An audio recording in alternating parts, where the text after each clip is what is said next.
ᱤᱧ ᱥᱳᱵᱷᱟ ᱦᱟᱸᱥᱫᱟ ᱟᱯᱮ ᱡᱚᱛᱚ ᱠᱚ ᱥᱟᱱᱛᱟᱲ ᱰᱟᱭᱨᱤ ᱠᱟᱨᱭᱚᱠᱨᱚᱢ ᱨᱮ ᱟᱛᱟᱝ ᱫᱟᱨᱟᱢᱮᱫ ᱯᱮᱭᱟ। ᱜᱟᱛᱮ ᱠᱚ ᱢᱚᱡᱽ ᱤᱛᱟᱹ ᱟᱨ ᱠᱷᱟᱫ ᱵᱟᱝ ᱧᱟᱢᱚᱜ ᱠᱟᱱ ᱤᱭᱟᱹᱛᱮ ᱟᱵᱚᱨᱮᱱ ᱪᱟᱥᱟ ᱵᱚᱭᱦᱟ ᱫᱚ ᱡᱟᱣ ᱵᱚᱪᱷᱚᱨ ᱟᱨᱡᱟᱣ ᱢᱚᱡᱽ ᱵᱟᱝ ᱦᱩᱭᱩᱜ ᱠᱟᱱ ᱛᱟᱠᱚᱣᱟ ᱟᱨ ᱚᱱᱟᱛᱮ ᱩᱱᱠᱩ ᱟᱹᱰᱤ ᱠᱚᱥᱴᱚ ᱠᱚ ᱟᱴᱠᱟᱨᱫᱟ। ᱢᱮᱱᱠᱷᱟन ᱚᱱᱟ ᱨᱮᱭᱟᱜ ᱩᱯᱟᱹᱭ ᱥᱚᱦᱚᱠᱟᱨᱤता विभाग ᱨᱮᱭᱟᱜ पैक्स केंद्र खन ᱧᱟᱢᱚᱜ ᱠᱟᱱᱟ। ᱚᱠᱟ ᱠᱷᱚᱱ ᱟᱯᱮ ᱫᱚ मौज इत और खाद को पे नाम दाड़िया एकेन आपे दो उनारे चलाव कते रजिस्टर हुई तापेया युतुम ओलचु कते आपे ओंडे खोन मौज इत पे नाम दाड़िया। कृषि भारतीय अर्थव्यवस्था की मुख्य आधार है। कृषि भारत के सकल घरेलू उत्पाद में लगभग 15 से 20% का योगदान देती है, जबकि देश की लगभग 60% आबादी प्रत्यक्ष अथवा अप्रत्यक्ष तौर पर अपनी आजीविका के लिए कृषि पर निर्भर है। यहाँ तक कि इंसान के भोजन की आवश्यकता पूरी करने के लिए अन्न भी कृषि से ही प्राप्त होती है। इसलिए ये अति आवश्यक हो जाता है कि हम उन्नत बीजों का इस्तेमाल करते हुए अच्छी से अच्छी फसल का उपज करें, ताकि राज्य तथा देश में किसी को भी अन्न की कमी ना हो। नमस्कार दर्शकों, कार्यक्रम संथाल डायरी में आप सबों का स्वागत है। मैं हूं अभिषेक।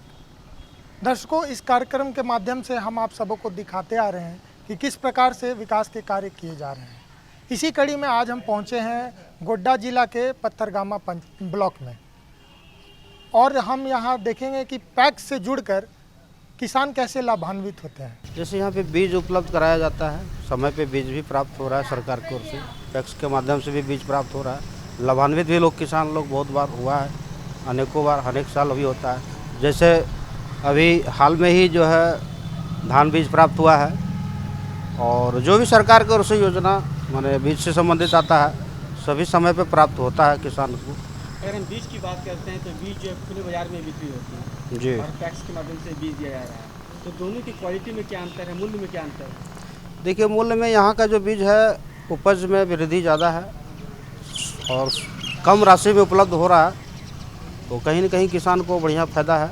और वही बीज मार्केट में प्राप्त करने के लिए जैसे लोग खरीदने जाते हैं हम लोग, तो माने औने पौने दाम में माने दाम बढ़ा कर लिया जाता है, जो कि यहाँ पैक्स के माध्यम से जो प्राप्त होता है वो सरकार के रेट से मिलता है, और इससे कहीं न कहीं सर हम लोग किसान भाई जितने भी हैं फ़ायदा ही फ़ायदा है। ये तो आपने दाम के बारे में बताया। अगर हम उपज की बात करते हैं, उपज भी यहाँ का जो बीज मिलता है ना, ये उपज माने बाज़ार के बीज से कहीं अच्छा पैदावार भी होता है और अच्छा उपज होता है। इससे पहले अपने बीज कहाँ से देते हैं? इससे बीज पहले भी यही प्राप्त हुआ था। शुरू से ही देते हैं? हाँ, शुरू सब लोग यही ले रहे हैं। तो किसानों के लिए कितना लाभप्रद साबित हो रहा है आज के डेट में? मेरे हिसाब से किसान भाई को बहुत अच्छा खासा फ़ायदा हो रहा है, उपज भी बढ़िया हो रहा है, और जो भी यहाँ से बीज जा रहा है वो गलत बीज नहीं है, अच्छा बीज मिलता है। अगर हम बीज की बात करते हैं तो एक किसान को अधिकतम कितना बीज मिलता है? वो तो ज़मीन से जितना ज़मीन है, जितना लोगों को आवश्यकता है उतना ही ना बीज ले जाएगा। मान लीजिए किसी का बीघा जमीन 1 बीघा ज़मीन है, किसी का 1 हेक्टेयर है, तो उसी हिसाब से बीज जितना जिसको आवश्यकता है उतना बीज ले जाता है। तो कुछ कागजात ये सब यहाँ देना पड़ता है बीज लेने के लिए? कागजात वगैरह जब मांग किया जाता है सरकार की ओर से या पैक्स के माध्यम जो अध्यक्ष महोदय हैं इनके द्वारा जो मांग किया जाता है वो प्राप्त यहाँ पे हम लोग करवाते हैं या हम लोग लाते हैं। कागजात देते हैं? इससे जैसे पर्चा हो गया, फ़ोटो हो गया, कभी कभी जैसे पर्चा का मांग किया जाता है तो पर्चा भी देते हैं, फ़ोटो का मांग करता है फ़ोटो भी, रसीद वगैरह जो भी मैंने आधार वगैरह जो भी लिया जाता है वो मैंने हम लोग किसान देते हैं। किस किस चीज़ का बीज यहाँ मिलता है? धान का बीज मिलता है, चना का भी बीज प्राप्त हुआ है, मूंग भी आया था एक बार, गेहूँ बीज भी आता है, ये सारा बीज यहाँ पे प्राप्त होता है। मैंने ज़िला में 1 नंबर का ये पैक्स है और बहुत अच्छा खासा यहाँ पे समय पे बीज उपलब्ध होता है। ये हम बिल्कुल समय पे बीज उपलब्ध होता है और समय पे किसान भाइयों को प्राप्त भी होता है। हमारे राज्य झारखंड में भी कृषि की स्थिति को सुधार कर फसल की पैदावार को बढ़ाने के लिए केंद्र तथा राज्य सरकार ने विभिन्न गैर सरकारी संगठनों के साथ मिलकर कई सकारात्मक कदम उठाए हैं। राज्य में सहकारिता विभाग के द्वारा पैक्स केंद्र पर कृषकों को खाद बीज एवं उर्वरक उपलब्ध कराया जा रहा है, जिससे उन्नत खेती कर कृषक अच्छी से अच्छी फसल की पैदावार कर रहे हैं, जो कि उनके आर्थिक उन्नति में महत्वपूर्ण योगदान की तरह साबित हो रहा है। पैक्स एक सहकारी संस्था है। किसानों का शेयर से लेकर के उनको बनाया जाता है और इसमें सरकार कुछ मदद करती है शेयर के रूप में भी और प्रबंधकीय अनुदान वगैरह के रूप में, और सरकार और किसानों के अपने शेयर दोनों के माध्यम से आर्थिक विकास की दौर में शामिल हुआ जाता है। ये तो टैक्स के बारे में बताया कि टैक्स होता क्या है। अगर टैक्स के कार्यों की बात करते हैं तो टैक्स के द्वारा कौन कौन से कार्य किसानों के हित के लिए किया जाता है? पैक्स के द्वारा किसानों के हित के लिए बहुत सारे कार्य किए जाते हैं, जैसे उनको सही समय पर खाद बीज मुहैया करवा देना, खेती बाड़ी के लिए उनको कृषि यंत्र वगैरह भी मुहैया करवाने का प्रावधान है। वह भी हमारे यहाँ एक पैक्स जो कि थोड़ा सुदूर में है, वहाँ कृषि यंत्र बैंक है, उसके माध्यम से कुछ किसानों को कृषि उपकरण वगैरह भी उपलब्ध कराए जाते हैं सस्ते किराए पर। वो लोग ट्रैक्टर वगैरह का उपयोग कर लेते हैं अपने खेतों को जोतने वगैरह के लिए। तो इस प्रकार से वो होता है। दूसरी बात, इनकी मितव्ययिता बढ़ाने के लिए और इनके अंदर बचत की भावना पैदा करने के लिए यहाँ जमा वृद्धि प्रभाग का भी एक कंसेप्ट बनाया गया था, जिसमें अभी हमारे यहाँ ये इस पैक्स में, पथरगामा पैक्स में विशेष रूप से जमा वृद्धि प्रभाग भी कार्यरत है। अगर हम पथरगामा टैक्स की बात करते हैं तो इस टैक्स के अंदर में कितने किसान जुड़े हुए हैं? ऐसे जुड़े हुए तो क्षेत्र के सभी किसान होते हैं, लेकिन कुछ किसान जो शेयर दिए हुए रहते हैं उनकी संख्या हमारे पथरगामा पैक्स में 605 है अभी वर्तमान में, 605। अगर हम बीजों की बात करते हैं, आप भारत कृषि प्रधान देश है और निश्चित तौर पर हमारा झारखंड कृषि प्रधान राज्य है, यहाँ की आधी से अधिक आबादी कृषि कार्य करती है। तो जब कृषि की बात करते हैं तो बीज सबसे प्रमुख होता है। अगर बीज स्वस्थ रहेगा, पौधे स्वस्थ होंगे, उत्पादन बढ़िया होगा।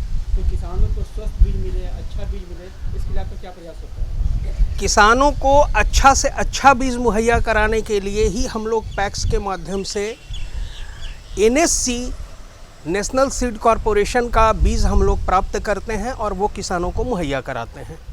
अभी बहुत सारे किसान जो हैं आपके टैक्स केंद्र से बीज नहीं ले पा रहे हैं। वैसे किसानों के लिए आप क्या संदेश देना चाहेंगे कि जो आपके केंद्र से जुड़े और आपके बीज का लाभ ले सकें?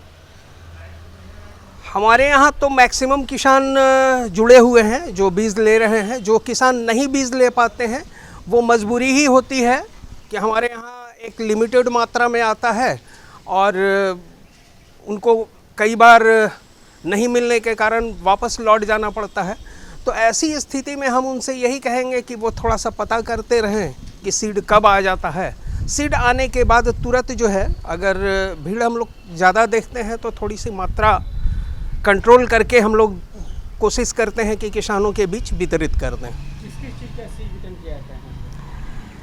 मुख्य रूप से खेती यहाँ धान, गेहूँ और चना की होती है और हम लोगों की कोशिश होती है कि हम लोग इन तीनों चीज़ का बीज तो निश्चित रूप से मुहैया करवा ही दें। अगर हम बीज वितरण की बात करते हैं तो ससमय बीज मिलना बहुत ही महत्वपूर्ण है। अगर थोड़ा सा वितरित किया जाता है तो कहीं ना कहीं कृषि कार्य प्रभावित होता है। तो ससमय बीज मिले, इसके लिए आपके द्वारा क्या प्रयास किया जाता है?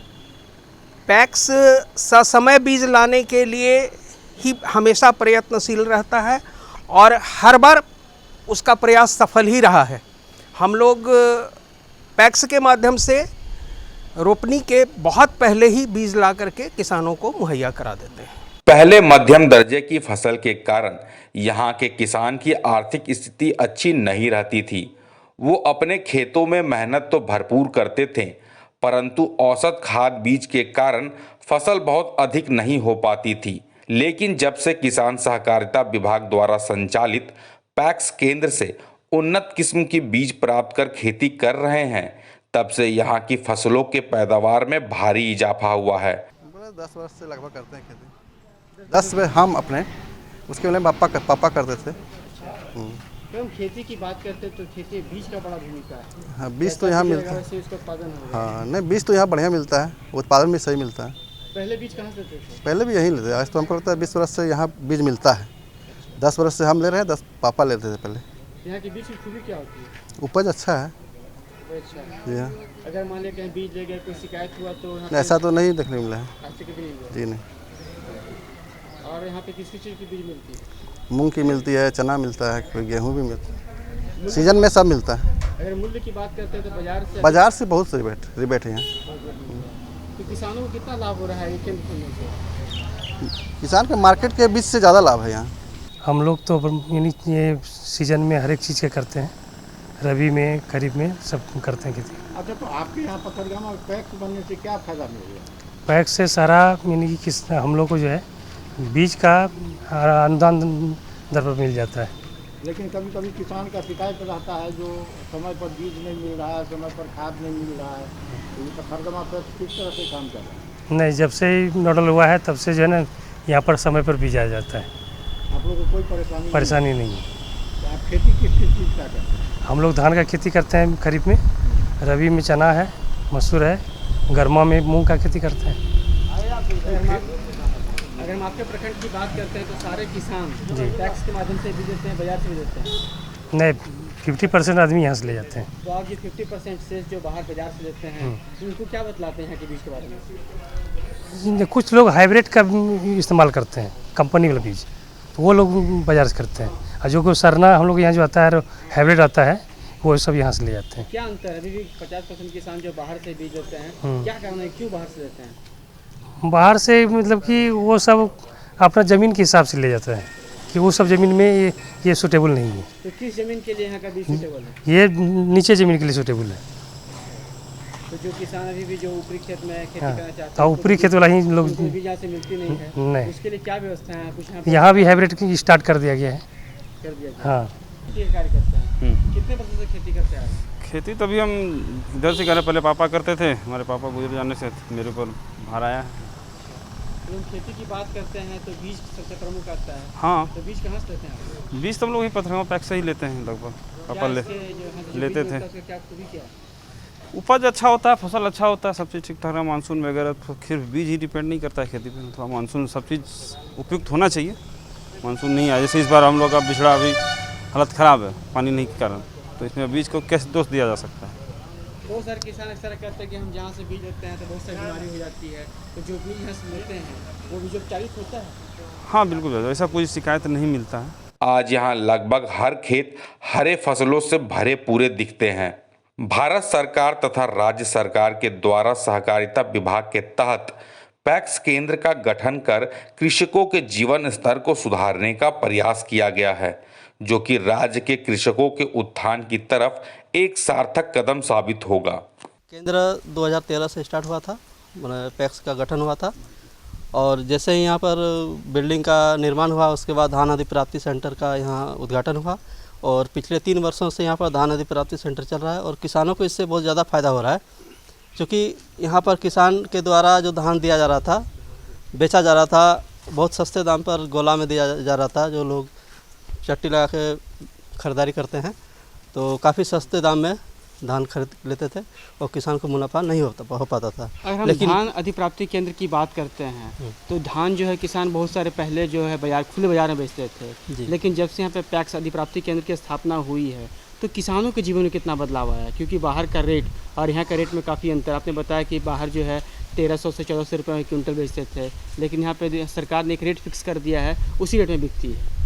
जी, हमारे यहाँ जब से सेंटर खुला है मार्केट से काफ़ी ज़्यादा दाम में सरकार के द्वारा धान अधिप्राप्ति किया जा रहा है, क्योंकि 1300 रुपया में धान किसान लोग बेच दिया करते थे पहले, और जब से केंद्र स्टार्ट हुआ है तब से यहाँ पर 2050 रुपये के दर से सरकार के द्वारा धान खरीदारी हो रहा है, जिससे किसानों को काफ़ी फ़ायदा साबित मिल रहा है और लाभ कमा रहे हैं किसान। अगर हम धान की बात करते हैं तो गुणवत्ता बहुत ही महत्वपूर्ण है। हमारे राज्य में बहुत सारे किसान अलग अलग वैरायटी के धान उपजाते हैं, तो सारे वैरायटी का रेट एक ही है? वैरायटी पर डिपेंड करता है कि मंसूरी का अलग रेट है, अरवा का अलग रेट है, उसना का अलग रेट है, इस तरह से भी कुछ है क्या?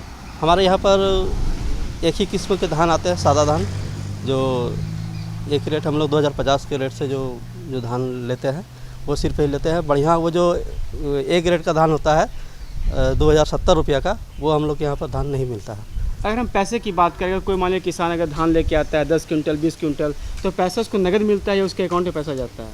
जी, उसका सबसे पहले रजिस्ट्रेशन होता है, रजिस्ट्रेशन के दौरान उसका अकाउंट नंबर लिया जाता है और उसको नगद पैसा नहीं दिया जाता है, उसके अकाउंट में ही पैसा जाता है। कितने दिनों के उपरांत पैसा मिल जाता है?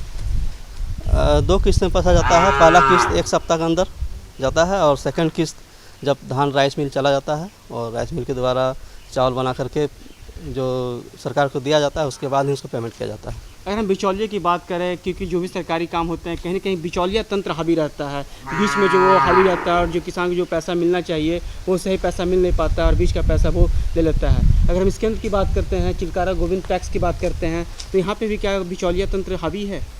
यहाँ बिचौलिया से कोई मतलब ही नहीं है, क्योंकि ये किसान धान अपना घर से लेके आते हैं और वो उनके अकाउंट में ही पैसा जाता है, तो फिर इसमें बिचौलिया तो ऐसा कुछ नहीं है। Gatiku tihinya कार्यक्रम रेबुन nyel kida je chik lika chasa boyha do tax kendra hote te लाभ को उठाउदा और उना साथे abu संथाली एने ar siring hobun nyel kida दिला तो बे मितो इन लया पेया केंद्र सरकार रिया स्किल इंडिया स्कीम बारेते उका होते ते जुवन कुड़ा कुड़ी एमा विषय रे डिप्लोमा को हताव दाड़िया कना नुआरिया जो तो खरच दो सरकार से खन ᱧᱟᱢᱚᱜ कना आर नुआ साथे दिला तबे गाती को बिदाय खोजोग कना जुहार।